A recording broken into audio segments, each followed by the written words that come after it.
أعوذ بالله من الشيطان الرجيم. براءة من الله ورسوله إلى الذين عاهدتم من المشركين فسيحوا في الأرض 4 أشهر واعلموا أنكم غير معجز الله وأن الله مخزي الكافرين. وأذان من الله ورسوله إلى الناس يوم الحج الأكبر أن الله بريء من المشركين ورسوله، فإن تبتم فهو خير لكم، وإن توليتم فاعلموا أنكم غير معجز الله، وبشر الذين كفروا بعذاب أليم. إلا الذين عاهدتم من المشركين ثم لم ينقصوكم شيئا ولم يظاهروا عليكم أحدا فأتموا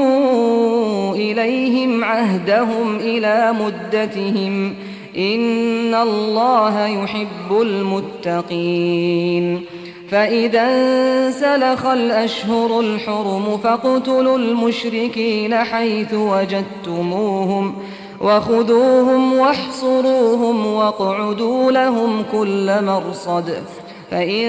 تابوا وأقاموا الصلاة وآتوا الزكاة فخلوا سبيلهم، إن الله غفور رحيم. وإن أحد من المشركين استجارك فأجره حتى يسمع كلام الله ثم أبلغه مأمنه، ذلك بأنهم قوم لا يعلمون.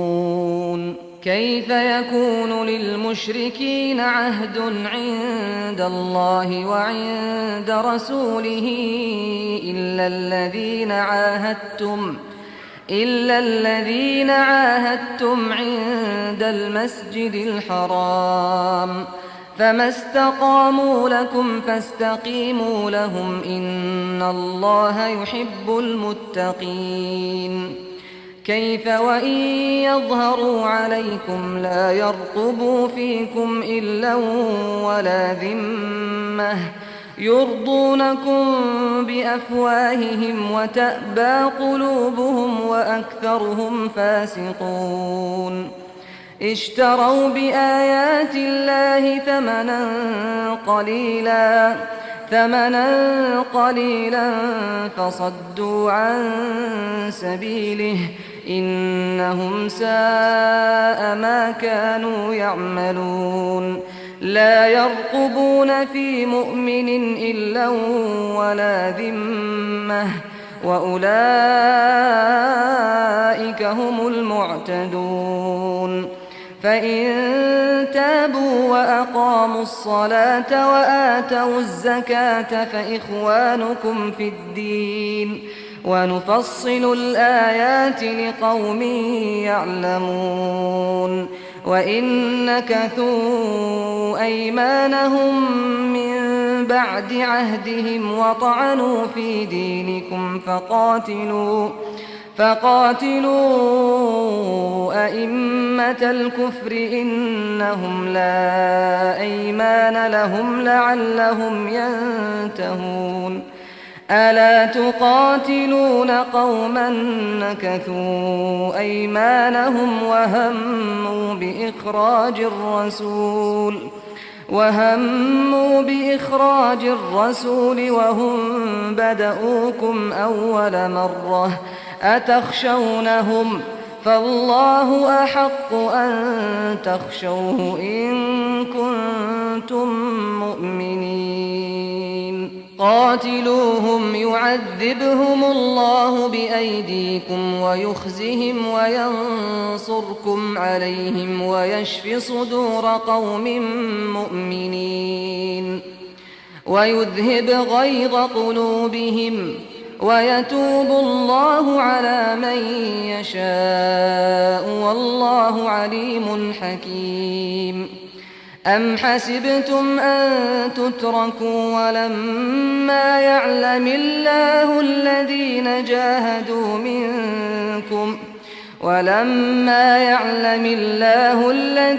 جاهدوا منكم ولم يتخذوا من دون الله ولا رسوله ولا المؤمنين وليجة والله خبير بما تعملون. ما كان للمشركين أن يعمروا مساجد الله شاهدين على أنفسهم بالكفر أولئك حبطت أعمالهم وفي النار هم خالدون. إنما يعمر مساجد الله من آمن بالله واليوم الآخر وأقام الصلاة وآتى الزكاة ولم يخش إلا الله فعسى أولئك أن يكونوا من المهتدين. أجعلتم سقاية الحاج وعمارة المسجد الحرام كمن آمن بالله واليوم الآخر وجاهد في سبيل الله لا يستوون عند الله والله لا يهدي القوم الظالمين. الذين آمنوا وهاجروا وجاهدوا في سبيل الله بأموالهم وأنفسهم أعظم درجة عند الله وأولئك هم الفائزون. يبشرهم ربهم برحمة منه ورضوان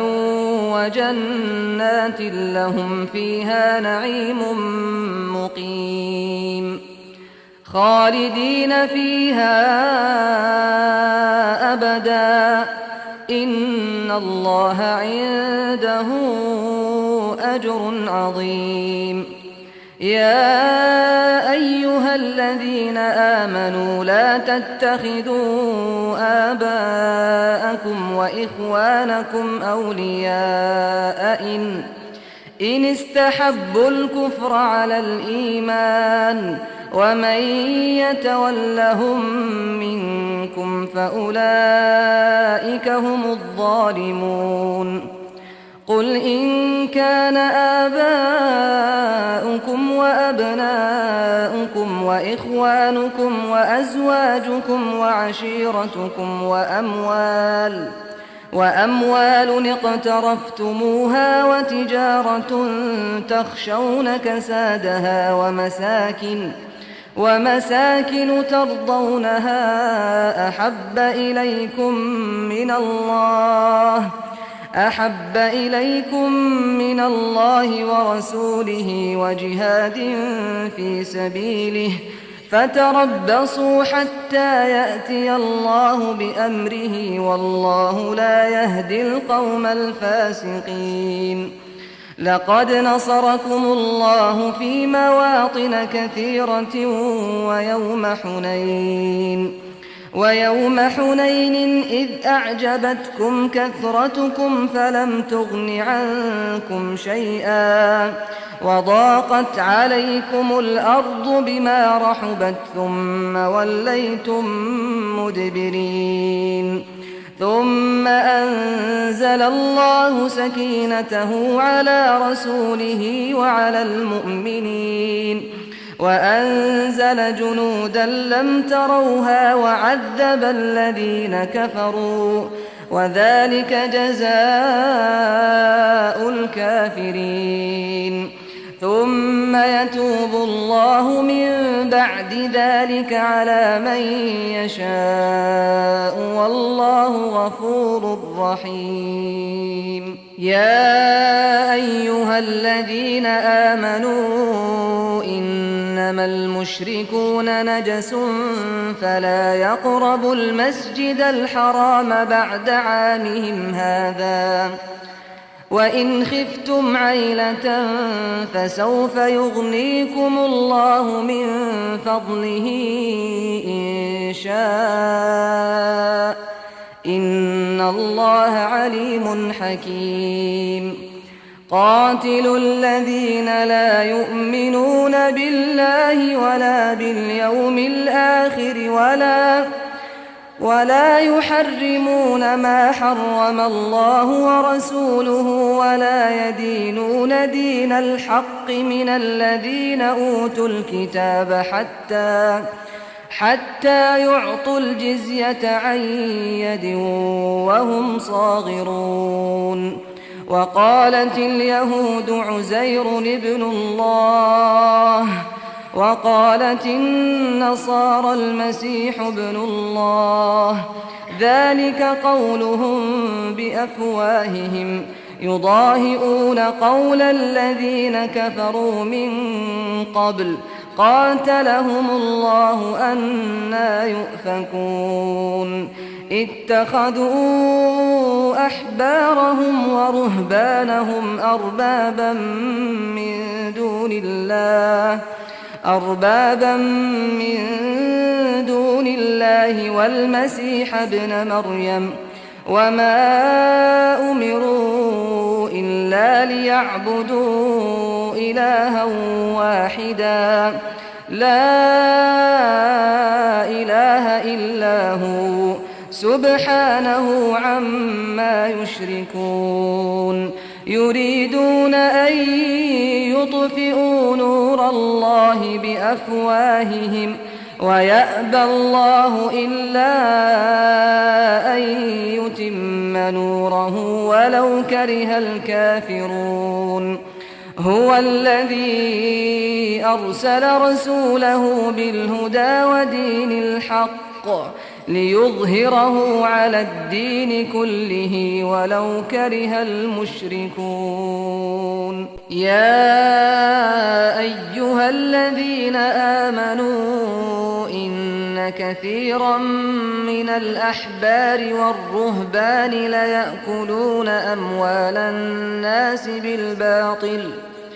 ليأكلون أموال الناس بالباطل ويصدون عن سبيل الله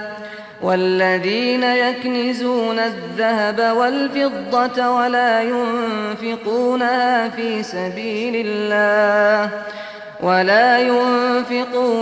في سبيل الله فبشرهم بعذاب أليم يوم يحمى عليها في نار جهنم فتكوى بها جباههم وجنوبهم وظهورهم هذا ما كنزتم لأنفسكم فذوقوا ما كنتم تكنزون إن عدة الشهور عند الله 12 شهرا في كتاب الله يوم خلق السماوات والأرض منها 4 حرم ذلك الدين القيم فلا تظلموا فيهن أنفسكم وقاتلوا المشركين كافة كما يقاتلونكم كافة واعلموا أن الله مع المتقين إنما النسيء زيادة في الكفر يضل به الذين كفروا يحلونه عاما ويحرمونه عاما ليواطئوا عدة ما حرم الله فيحلوا ما حرم الله زين لهم سوء أعمالهم والله لا يهدي القوم الكافرين يا أيها الذين آمنوا ما لكم إذا قيل لكم انفروا في سبيل الله اثاقلتم إلى الأرض أرضيتم بالحياة الدنيا من الآخرة فما متاع الحياة الدنيا في الآخرة إلا قليل إلا تنفروا يعذبكم عذابا أليما ويستبدل قوما غيركم ولا تضروه شيئا والله على كل شيء قدير إلا تنصروه فقد نصره الله إذ أخرجه الذين كفروا ثاني اثنين إذ هما في الغار إذ يقول لصاحبه لا تحزن إن الله معنا فأنزل الله سكينته عليه وأيده بجنود لم تروها وجعل كلمة الذين كفروا السفلى وكلمة الله هي العليا والله عزيز حكيم انفروا خفافا وثقالا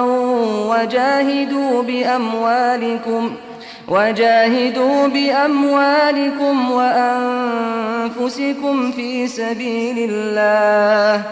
ذلكم خير لكم إن كنتم تعلمون لو كان عرضا قريبا وسفرا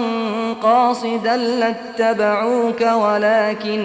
ولكن بعدت عليهم الشقة وسيحلفون بالله لو استطعنا لخرجنا معكم يهلكون أنفسهم والله يعلم إنهم لكاذبون عفى الله عنك لما أذنت لهم حتى يتبين لك الذين صدقوا وتعلم الكاذبين لا يستأذنك الذين يؤمنون بالله واليوم الآخر أن يجاهدوا بأموالهم وأنفسهم والله عليم بالمتقين إنما يستأذنك الذين لا يؤمنون بالله واليوم الآخر وارتابت قلوبهم فهم في ريبهم يترددون ولو أرادوا الخروج لأعدوا له عدة ولكن كره الله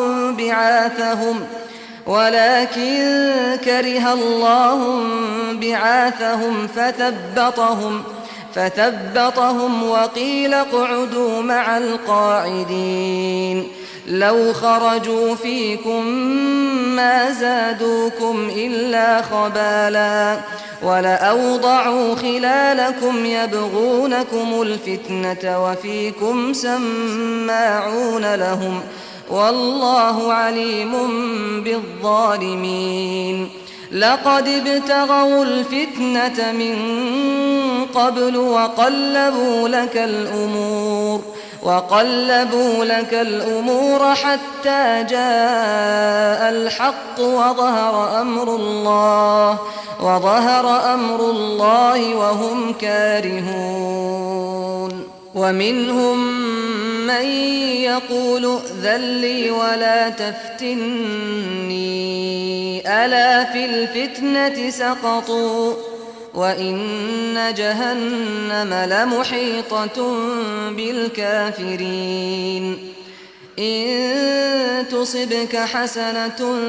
تسؤهم وإن تصبك مصيبة يقولوا قد أخذنا أمرنا من قبل ويتولوا وهم فرحون قل لن يصيبنا إلا ما كتب الله لنا هو مولانا وعلى الله فليتوكل المؤمنون قل هل تربصون بنا إلا إحدى الحسنيين ونحن نتربص بكم أن يصيبكم الله بعذاب من عنده أو بأيدينا فتربصوا إنا معكم متربصون قل أنفقوا طوعا أو كرها لن يتقبل منكم إنكم كنتم قوما فاسقين وما منعهم أن تقبل منهم نفقاتهم إلا أنهم كفروا بالله وبرسوله ولا يأتون الصلاة إلا وهم كسالى ولا ينفقون إلا وهم كارهون فلا تعجبك أموالهم ولا أولادهم إنما يريد الله ليعذبهم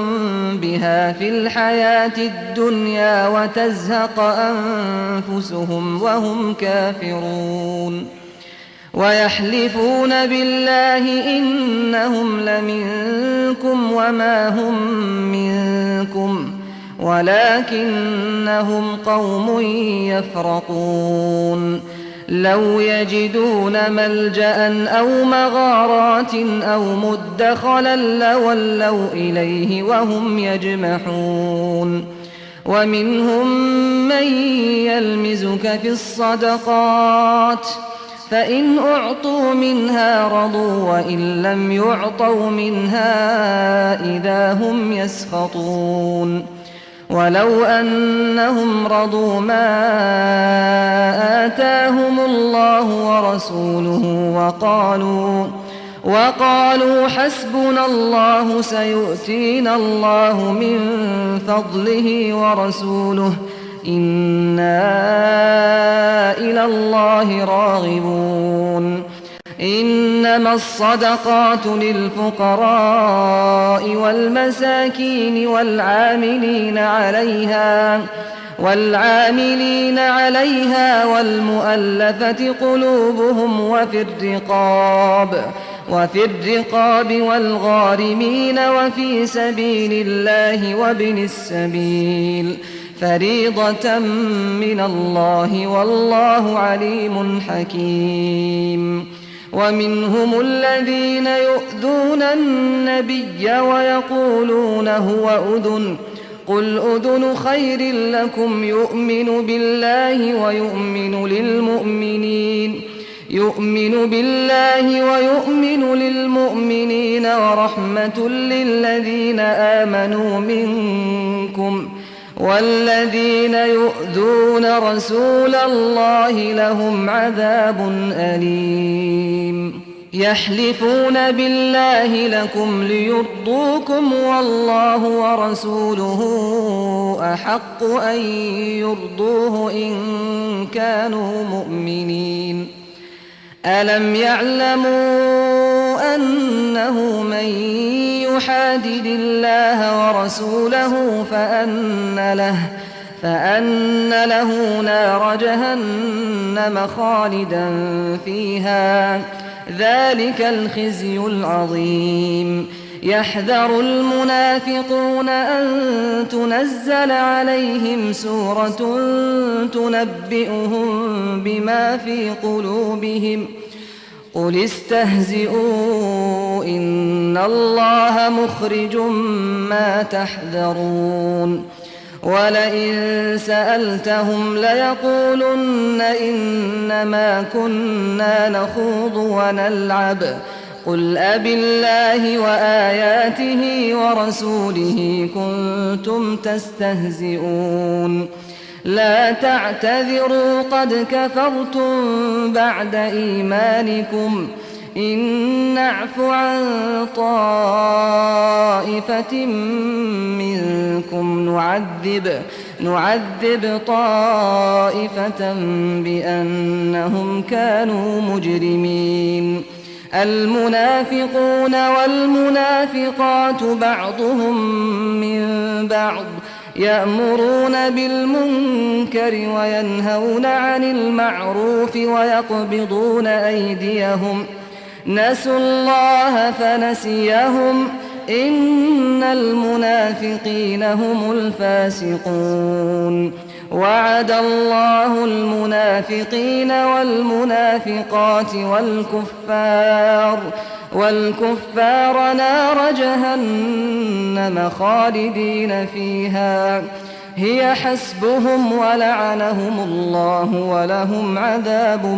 مقيم. كالذين من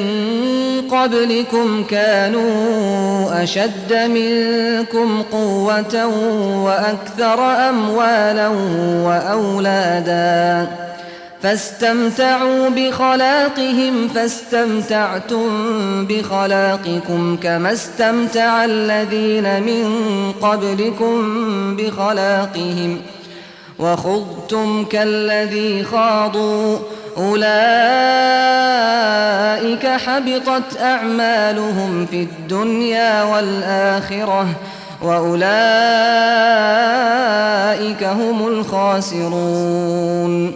ألم يأتهم نبأ الذين من قبلهم قوم نوح وعاد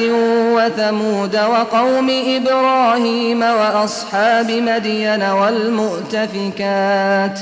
أتتهم رسلهم بالبينات فما كان الله ليظلمهم ولكن كانوا أنفسهم يظلمون. والمؤمنون والمؤمنات بعضهم أولياء بعض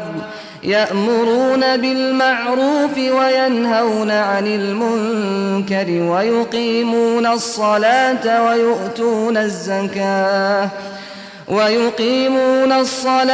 ويؤتون الزكاة ويطيعون الله ورسوله أولئك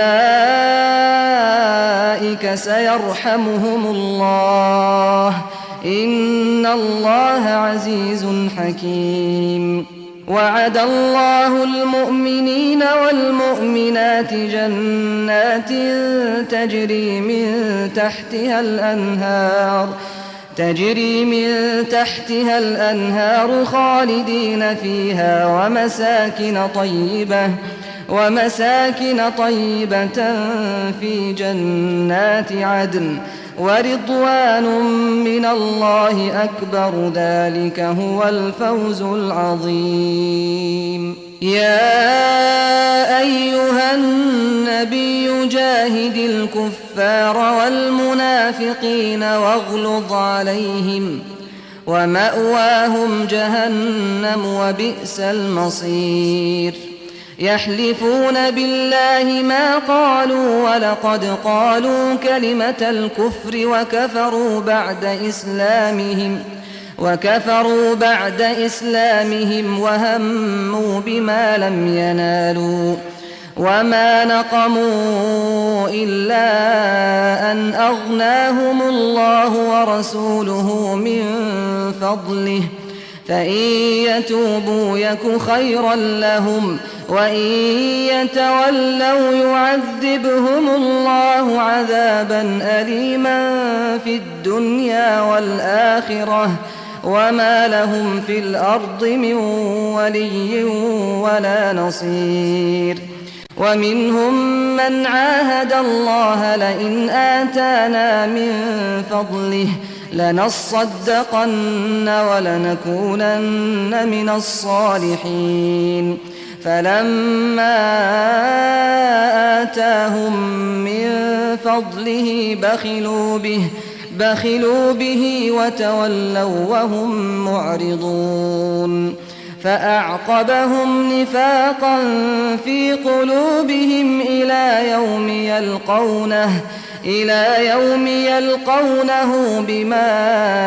أخلفوا الله ما وعدوه وبما كانوا يكذبون ألم يعلموا أن الله يعلم سرهم ونجواهم وأن الله علام الغيوب الذين يلمزون المطوعين من المؤمنين في الصدقات والذين لا يجدون إلا جهدهم فيسخرون منهم سخر الله منهم ولهم عذاب أليم استغفر لهم أو لا تستغفر لهم إن تستغفر لهم 70 مرة فلن يغفر الله لهم ذلك بأنهم كفروا بالله ورسوله والله لا يهدي القوم الفاسقين فرح المخلفون بمقعدهم خلاف رسول الله وكرهوا أن يجاهدوا بأموالهم وأنفسهم في سبيل الله وقالوا لا تنفروا في الحر قل نار جهنم أشد حرا لو كانوا يفقهون فليضحكوا قليلا وليبكوا كثيرا جزاء بما كانوا يكسبون فإن رجعك الله إلى طائفة منهم فاستأذنوك للخروج فقل لن تخرجوا معي أبدا ولن تقاتلوا معي عدوا إنكم رضيتم بالقعود أول مرة فاقعدوا مع الخالفين ولا تصل على أحد منهم مات أبدا ولا تقم على قبره إنهم كفروا بالله ورسوله وماتوا وهم فاسقون ولا تعجبك أموالهم وأولادهم إنما يريد الله أن يعذبهم بها في الدنيا وتزهق أنفسهم وهم كافرون وإذا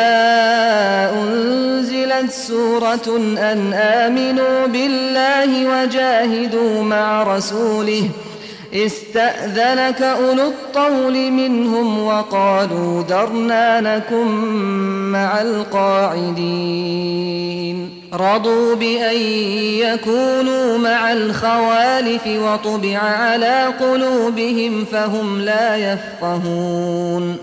لكن الرسول والذين آمنوا معه جاهدوا بأموالهم وأنفسهم وأولئك لهم الخيرات وأولئك هم المفلحون أعد الله لهم جنات تجري من تحتها الأنهار خالدين فيها ذلك الفوز العظيم وجاء المعذرون من الأعراب ليؤذن لهم وقعد الذين كذبوا الله ورسوله سيصيب الذين كفروا منهم عذاب أليم ليس على الضعفاء ولا على المرضى ولا على الذين لا يجدون ما ينفقون حرج إذا نصحوا لله ورسوله ما على المحسنين من سبيل والله غفور رحيم ولا على الذين إذا ما أتوك لتحملهم قلت لا أجد ما أحملكم عليه تولوا وأعينهم تفيض من الدمع حزنا ألا يجدوا ما ينفقون إنما السبيل على الذين يستأذنونك وهم أغنياء رضوا بأن يكونوا مع الخوالف وطبع الله على قلوبهم فهم لا يعلمون يعتذرون إليكم إذا رجعتم إليهم قل لا تعتذروا لن نؤمن لكم قد نبأنا الله من أخباركم وسيرى الله عملكم ورسوله ثم تردون إلى عالم الغيب والشهادة فينبئكم بما كنتم تعملون سيحلفون بالله لكم إذا انقلبتم إليهم لتعرضوا عنهم فأعرضوا عنهم إنهم رجس ومأواهم جهنم جزاء بما كانوا يكسبون يحلفون لكم لترضوا عنهم فإن ترضوا عنهم فإن الله لا يرضى عن القوم الفاسقين الأعراب أشد كفرا ونفاقا وأجدر ألا يعلموا حدود ما أنزل الله على رسوله والله عليم حكيم ومن الأعراب من يتخذ ما ينفق مغرما ويتربص بكم الدوائر عليهم دائرة السوء والله سميع عليم ومن الأعراب من يؤمن بالله واليوم الآخر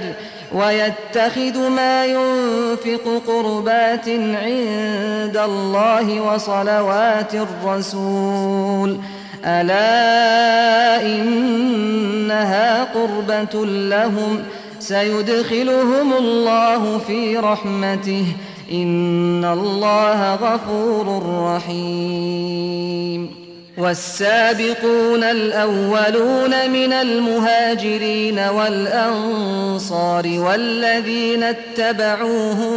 بإحسان رضي الله عنهم ورضوا عنه وأعد لهم جنات تجري تحتها الأنهار خالدين فيها أبدا ذلك الفوز العظيم وممن حولكم من الأعراب منافقون ومن أهل المدينة مردوا على النفاق لا تعلمهم نحن نعلمهم سنعذبهم مرتين ثم يردون إلى عذاب عظيم وآخرون اعترفوا بذنوبهم خلطوا عملا صالحا وآخر سيئا عسى الله أن يتوب عليهم إن الله غفور رحيم خذ من أموالهم صدقة تطهرهم وتزكيهم بها وصل عليهم إن صلاتك سكن لهم والله سميع عليم ألم يعلموا أن الله هو يقبل التوبة عن عباده ويأخذ الصدقات وأن الله هو التواب الرحيم وقل اعملوا فسيرى الله عملكم ورسوله والمؤمنون وستردون إلى عالم الغيب والشهادة فينبئكم بما كنتم تعملون وآخرون مرجون لأمر الله إما يعذبهم وإما يتوب عليهم والله عليم حكيم والذين اتخذوا مسجدا ضرارا وكفرا وتفريقا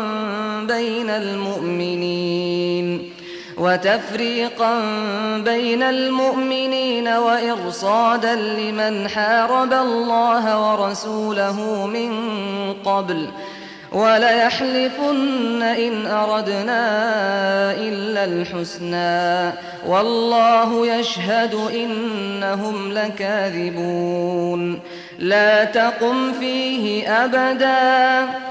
لمسجد أسس على التقوى من أول يوم أحق أن تقوم فيه رجال يحبون أن يتطهروا والله يحب المطهرين أفمن أسس بنيانه على تقوى من الله ورضوان خير أم من أسس بنيانه على شفا جرف هار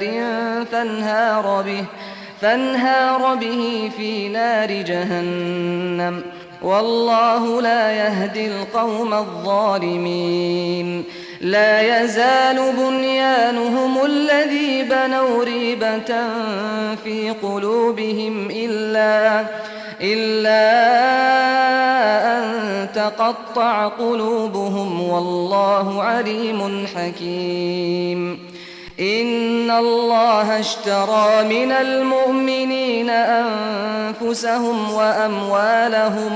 وأموالهم بأن لهم الجنة يقاتلون في سبيل الله فيقتلون ويقتلون وعدا عليه حقا في التوراة والإنجيل والقرآن ومن أوفى بعهده من الله فاستبشروا ببيعكم الذي بايعتم به وذلك هو الفوز العظيم التائبون العابدون الحامدون السائحون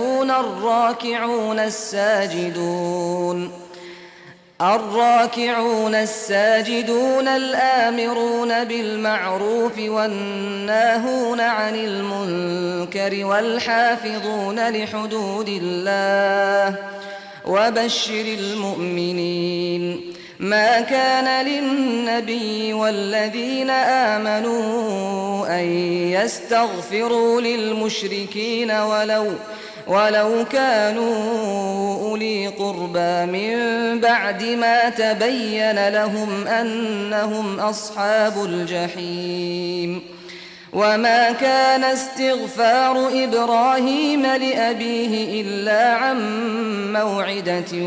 وعدها إياه فلما تبين له أنه عدو لله تبرأ منه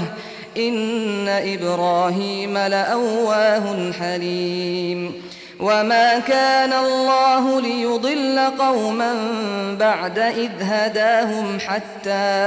حتى يبين لهم ما يتقون إن الله بكل شيء عليم إن الله له ملك السماوات والأرض يحيي ويميت وما لكم من دون الله من ولي ولا نصير لقد تاب الله على النبي والمهاجرين والأنصار الذين اتبعوه في ساعة العسرة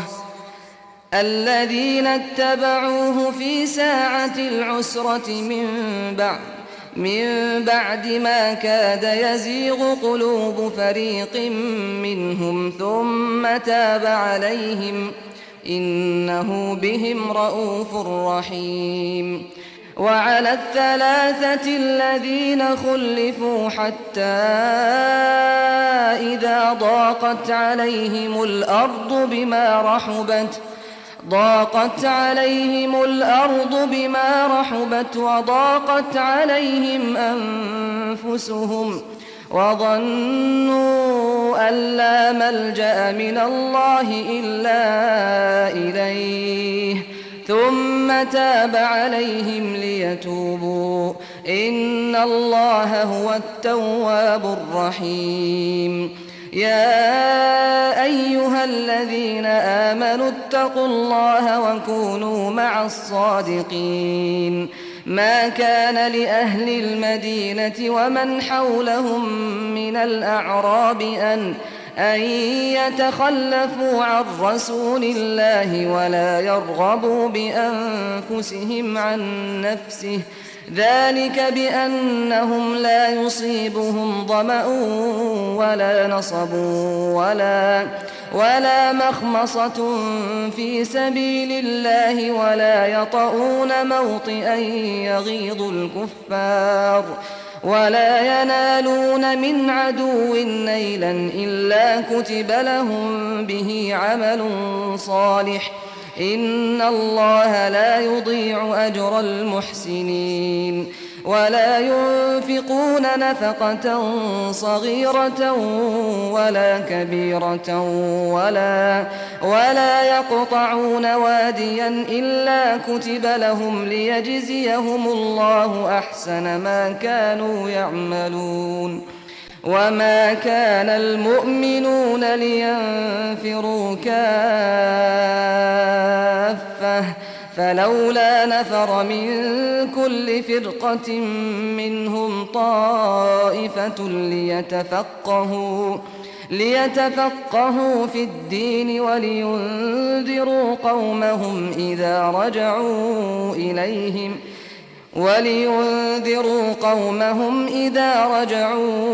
إليهم لعلهم يحذرون يا أيها الذين آمنوا قاتلوا الذين يلونكم من الكفار وليجدوا فيكم غلظة واعلموا أن الله مع المتقين وإذا ما أنزلت سورة فمنهم من يقول أيكم زادته هذه إيمانا فأما الذين آمنوا فزادتهم إيمانا وهم يستبشرون وأما الذين في قلوبهم مرض فزادتهم رجسا إلى رجسهم وماتوا وهم كافرون أولا يرون أنهم يفتنون في كل عام مرة أو مرتين ثم لا يتوبون ولا هم يذكرون وإذا ما أنزلت سورة نظر بعضهم إلى بعض هل يراكم من أحد ثم انصرفوا صرف الله قلوبهم بأنهم قوم لا يفقهون لقد جاءكم رسول من أنفسكم عزيز عليه ما عنتم حريص عليكم بالمؤمنين رؤوف رحيم فإن تولوا فقل حسبي الله لا إله إلا هو عليه توكلت وهو رب العرش العظيم